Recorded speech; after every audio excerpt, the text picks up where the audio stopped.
औज़ुबिल्लाहिमिनश्शैतानिर्रजीम बिस्मिल्लाहिर्रहमानिर्रहीम। अस्सलाम वालेकुम संगे दोस्तों, क्या हाल सारे ठीक ठाक हो। मैं तुसां दोस्त मोहम्मद इब्रार और तुसां पे तकते हो मेरा YouTube channel Abrar tours YouTube. दोस्तों इस टाइम मैं इस्लामपुरा जब्बर डोकसार विच मौजूद हाँ, मलक महमूद साहब ने डेरे पर। मलक महमूद साहब कोई मंझियाँ सेल करने पे इन्होंने कोल 3 मंझियाँ जड़ा के बेचना चाहने। एक ख्वाहिशमंद हज़रात जड़े मंझियाँ जड़ा शौकीन रखने और रब्ता करो और मंझियाँ जितनी भी डिटेल है मैं मलक साहब की ज़ुबानी सकी दसना।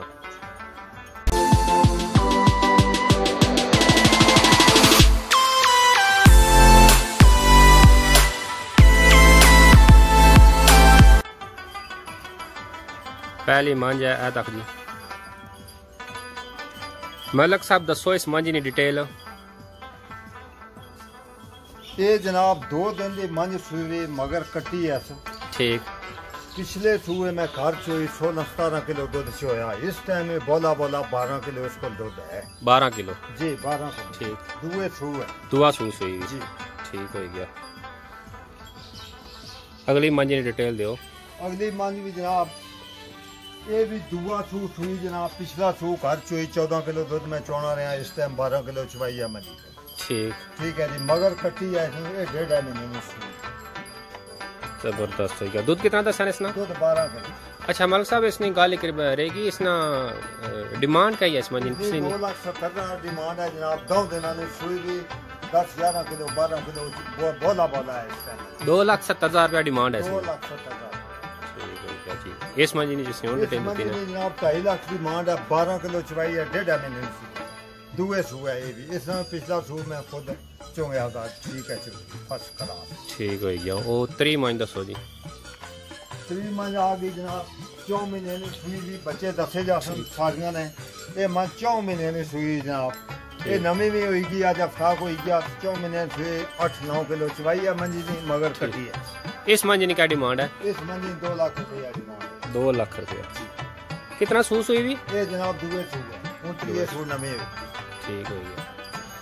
ये जनाब डिटेल मंझी ने की लभी गई है। अगर कोई भी बंदा बच्चा लाई तो दस। बच्चा भी दसो जी। बच्चा भी दसो। बच्चा पहली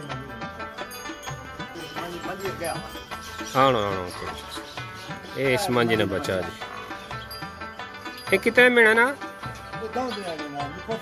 अच्छा 2 दिहाड़े कट्टी है जी। ये इस मंझी नाला पहली मंझी। ठीक है जी। इस मंझी ना जी ये थोड़ा तगड़ा लगना। एक 1.5 महीने क्या 1.5 महीने बच्चा। ठीक हो गया।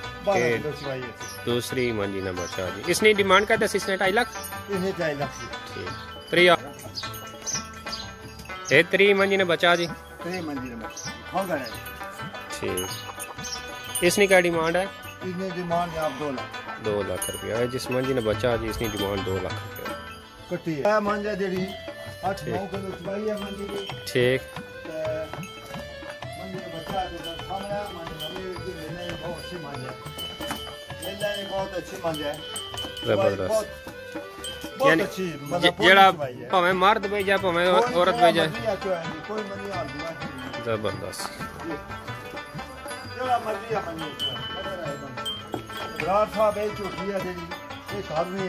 अच्छा जी।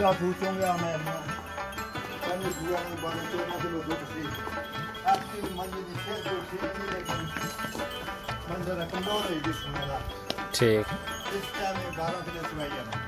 12 किलो है। 12 किलो 5 दूध देनी। ये भी मिले चली। ठीक है। ठीक। लता शाता तो नहीं मारनी। जबरदस्त। ये चौथी बरात साहब 2 दिन से पशु थी। ठीक। मगर कटी है। ठीक। पिछले 14-15 किलो चवाई करवानी थी। कहानी चौथी है। एक चीचा बदली से मैं मान आनी थी मगर एक कटी आई। ठीक।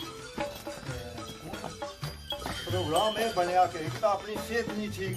ठीक। ठीक। बीमारियां दा हक हुआ।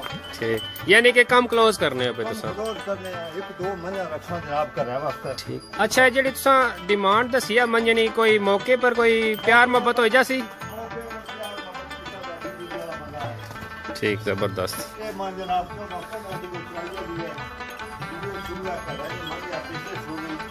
14-15 किलो चढ़ाई करानी है।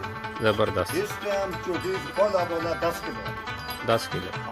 परसों से ਇਹ ਜੀ ਮਲਕ ਮਹਿਮੂਦ ਸਾਹਿਬ ਨਾਲ ਡੇਰਾ ਆ। ਇਹ ਅਸਲ ਵਿੱਚ ਕਾਫੀ ਏਜ ਵੀ ਨਹੀਂ ਹੋਏਗੀ तो उन्हें चाहने तो मैं क्लोज किया जाए। बच्चे नहीं मिले, बच्चे भी नहीं तंग करने। बच्चे आए थे ठीक। बच्चों का काफी मतलब है तब होया उन्हें आबादी ਇਹ ਇਹਨਾਂ ਦਾ ਡੇਰਾ ਆ ਜੀ। सबसे पहले कोई भी ख्वाहिशमंद हजरात जिसने समझ चे मंजियाँ आ गई वो अच्छी सकना मंजी और भी आई ना अगर वो ठीक। ये ना पसंद करा कोई बंदा काफी है। ये मंजी नहीं पसंद दूसरा मंजी जड़ियां घर वास्ते रखना चाहना मैं वो भी चाहिए वो भी चाहिए दसो। चाहिए ठीक।